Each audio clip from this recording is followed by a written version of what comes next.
Assalamualaikum warahmatullahi wabarakatuh. Pada kali ini saya akan menjelaskan dua cara atau dua langkah membuat daftar isi di makalah maupun di skripsi. Oke, langkah pertama, arahkan kursor ke reference, kemudian kita pilih table of content. Kemudian arahkan kursor kalian ke tabel content. Nah, oke. Di sini bisa kita buat daftar isi.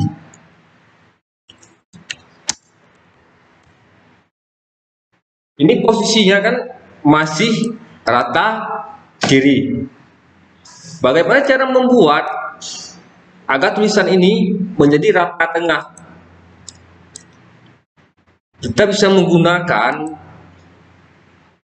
Ctrl E atau center ya. Di sini home, kemudian center text. Kemudian ini bisa kita copy. Bisa kita copy ke bawah. Oke, kemudian kita enter. Kemudian kita paste. Oke, paste lagi. Oke, di tipe chapter title level 1 ini kita buat misalnya kata pengantar. Kemudian ini kita buat daftar isi. Oke, kemudian di sini kita buat bab 1, misalnya pendahuluan.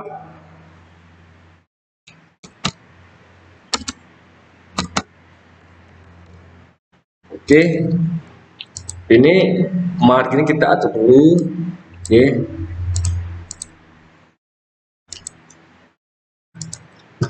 Misal di satu-satu ada latar belakang.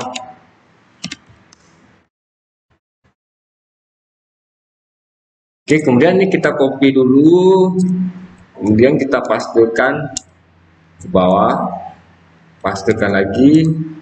Ini kita hapus ya. Oke. Kemudian di 1-2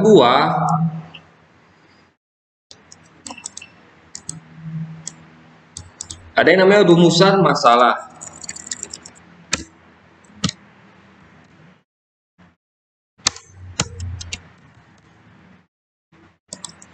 Satu tiga, tujuan masalah.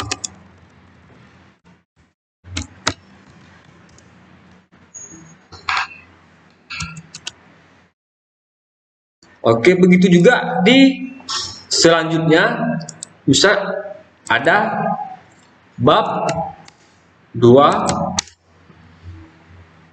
tinjauan pustaka.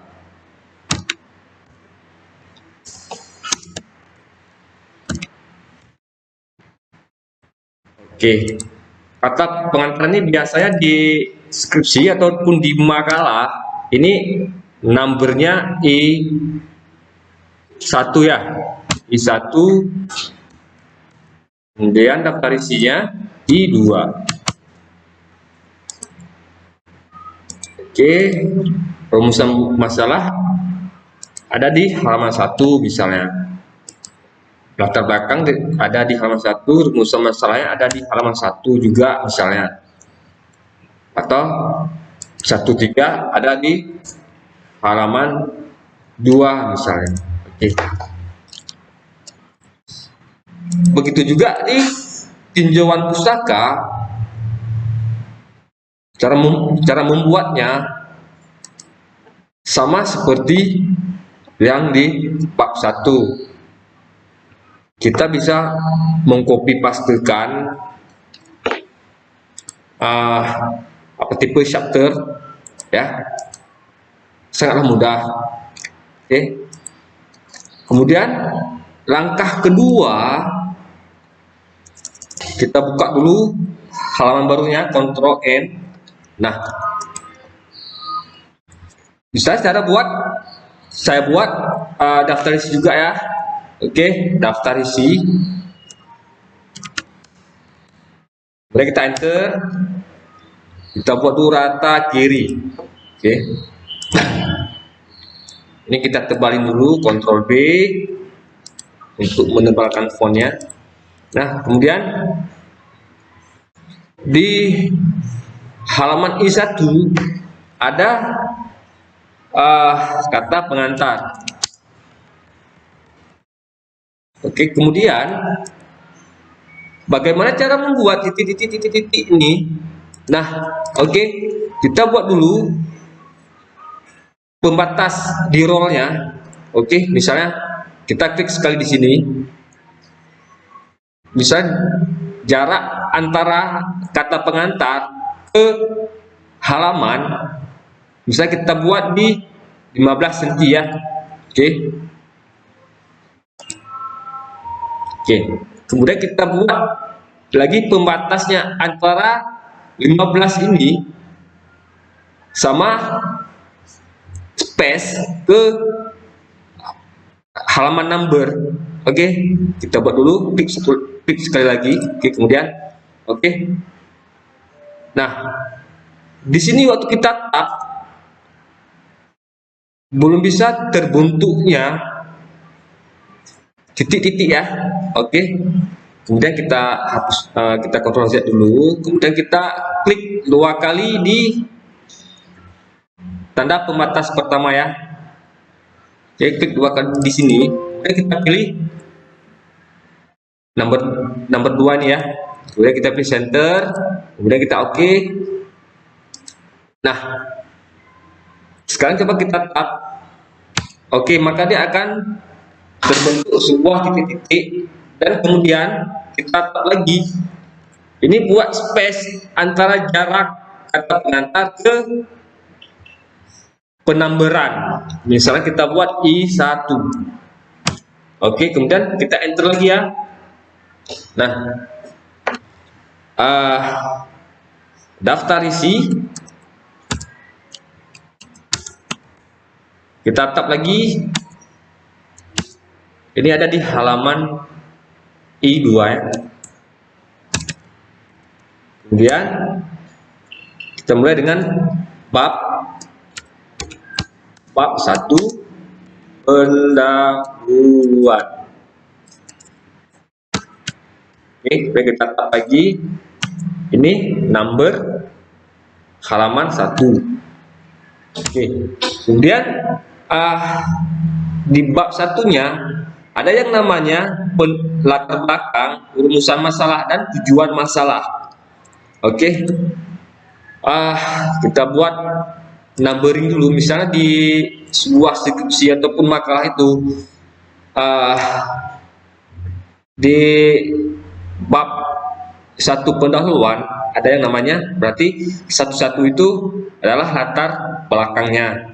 Oke, nah kita buat dulu, kita pilih ini ya, arahkan kursor Anda ke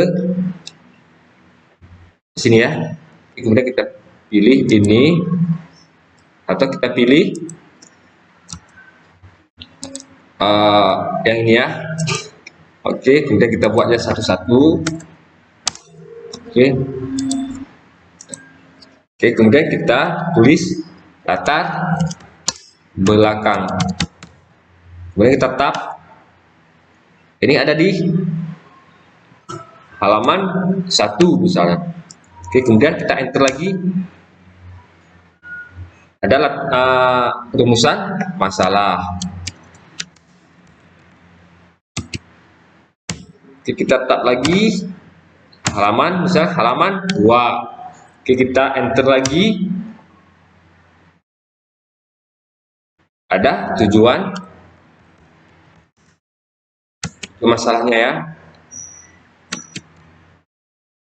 Oke, Misalnya halaman 3. Oke.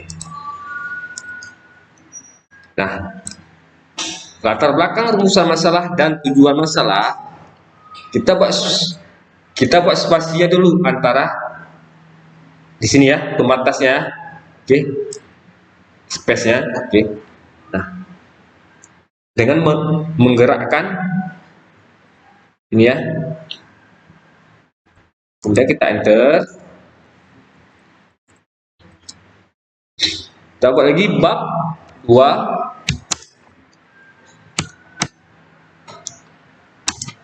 tinjauan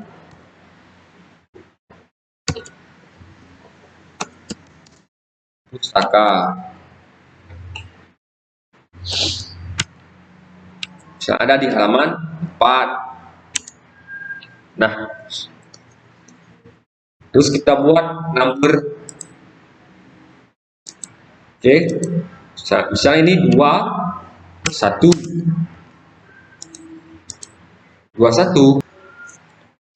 Misalnya di 21 ada landasan teoritis ya. Oke, kemudian kita tempat lagi. Misalnya 21 landasan teoritisnya dia terletak di halaman 5 misalnya, ataupun 4 lah ya. Oke, kemudian kita enter lagi ya. Nah, begitu juga di 22 atau di 23 dan selanjutnya ya. Ya. Begitu juga cara membuatnya ya. Oke, sama aja cara membuatnya, nggak jauh beda ya. Oke.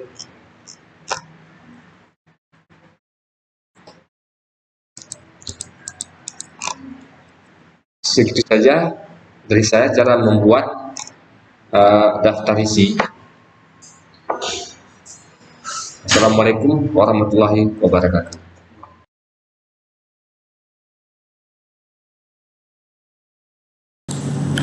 Assalamualaikum warahmatullahi wabarakatuh. Bertemu lagi dengan kami di tutorial penggunaan rumus if di aplikasi Microsoft Excel. Nah, di sini sudah ada beberapa nama dari siswa-siswa yang telah mengikuti ujian dengan parameter nilai kelulusan 75.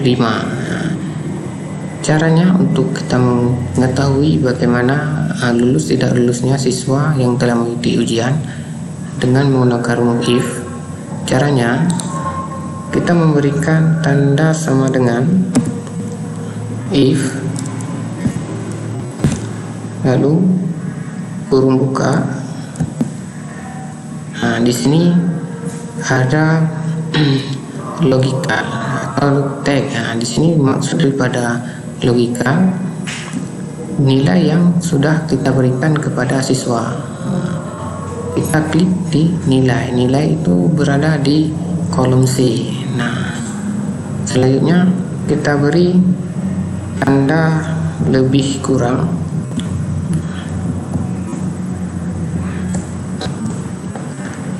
Tanda lebih kurang ini misalnya nilai yang sudah kita tentukan untuk kelulusan daripada ujian daripada siswa kita 75. Kita beri nilai 75. Selanjutnya kita beri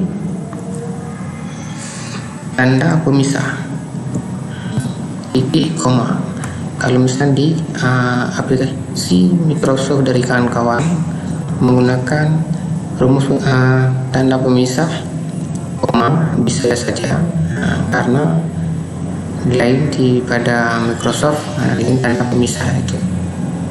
Selanjutnya kita beri keterangan lulus atau tidak lulusnya nilai ujian dari siswa kita tersebut. Lulus ya.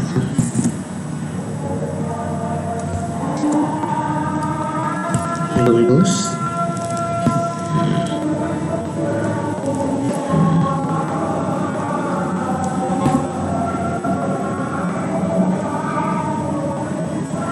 beri tanda lulus.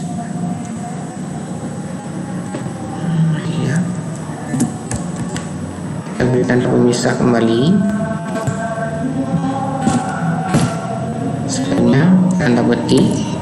Nah, di sini yang sudah ada keterangan lulus. Nah, selanjutnya kita akan beri tanda keterangan tidak lulus supaya kita mengetahui bahwa siswa yang kita berikan ujian tersebut lulus ataupun tidak lulus. Caranya ketik tidak lulus. Tidak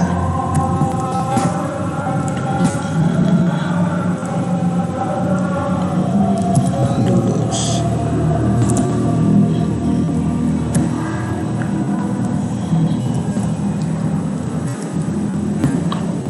Nah, kita beri kembali tanda petik 2 di atas. Nah, kita beri lagi tanda kurung. Nah, lalu di enter.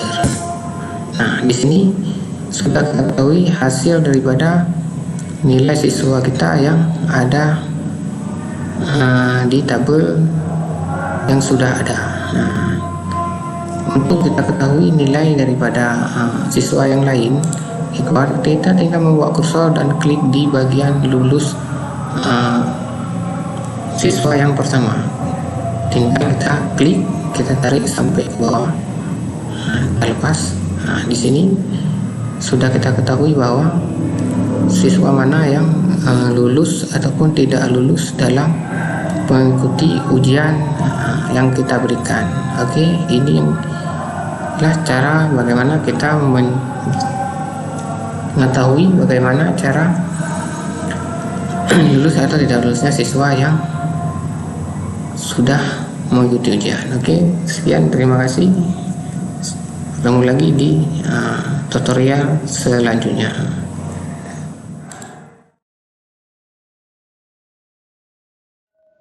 Assalamualaikum warahmatullahi wabarakatuh.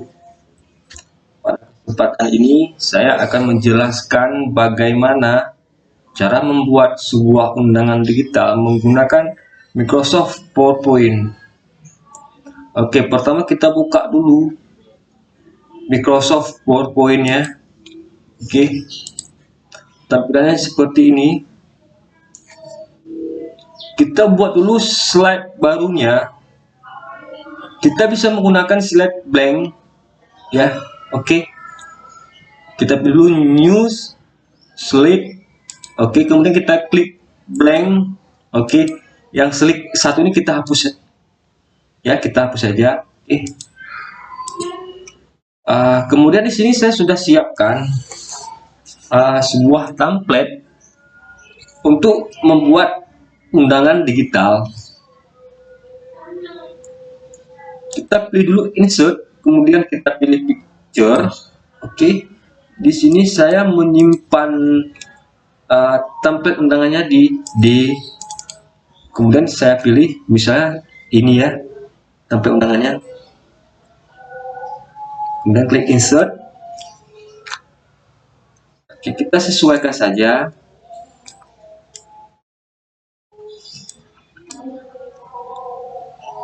Nah, kemudian saya insert lagi, saya pilih picture, kemudian saya akan membuat sebuah objek yang berupa picture ataupun template untuk menghiasi sebuah undangan digital.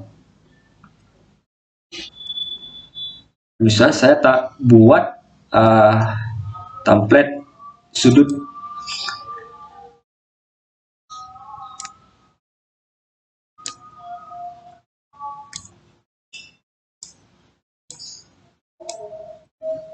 Oke, saya sesuaikan dulu.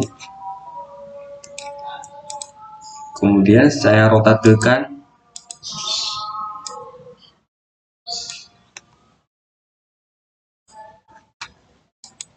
Terus yang ini saya copy juga ke bawah.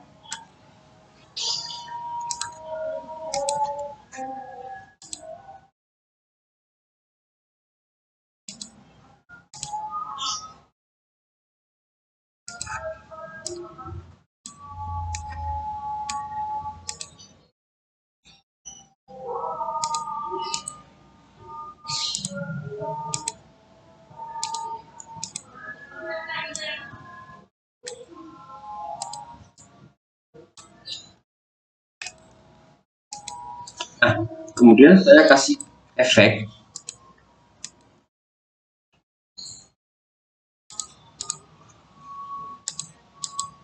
Saya kasih animasi. Saya kasih animasinya. Misalnya saya pilih animasi ini ya, heater.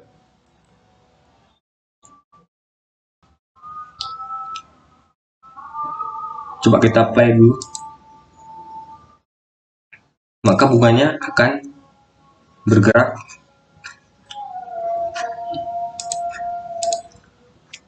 Di sini kita bisa membuat durasi pergerakan sebuah template ini. Kita pilih dulu animation pen. Nah, kemudian di sini kita bisa mengatur durasi sebuah template, atau kita bisa mengatur durasi pergerakannya. Oke, kita tarik aja seperti ini. Misalnya saya buat 4 second. Ini juga 4 second. Ini juga 4 second.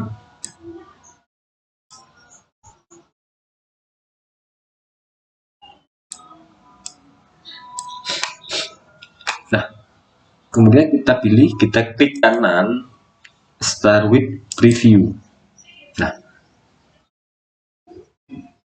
maka pergerakan atau animasi bunga yang di sudut ini, dia akan serentak dan bersamaan. Coba kita play dulu.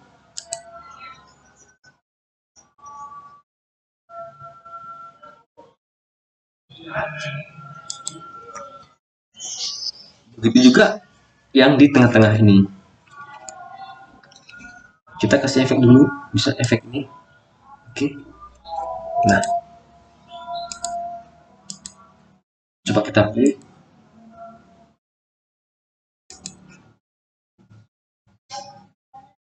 Kita atur dulu seperti ini.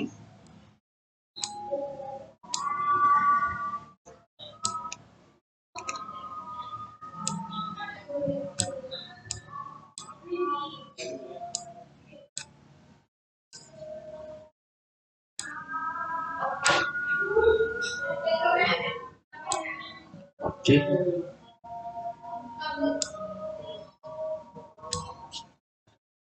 Coba kita play dulu. Oke.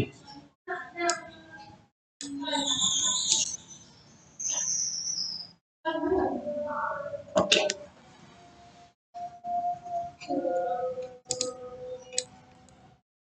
Kemudian kita buat nama. Kita pilih dulu word art. Kemudian kita pilih fontnya.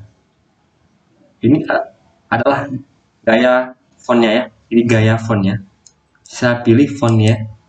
Oke, kemudian saya buat misalnya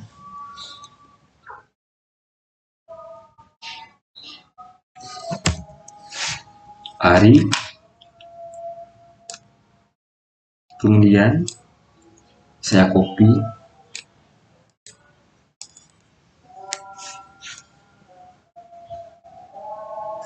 Di sini saya kasih nama Bunga. Oke.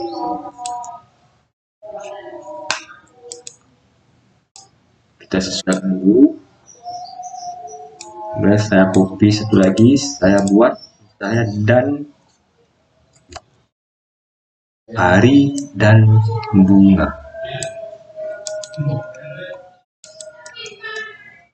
Di sini kita juga bisa membuat suatu efek agar dia bergerak sama persisnya seperti yang kita buat bunga sudut ini, dan ini.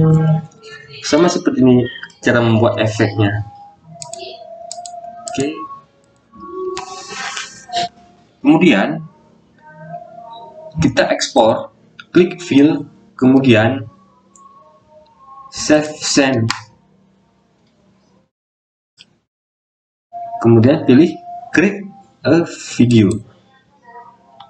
Kemudian pilih create video.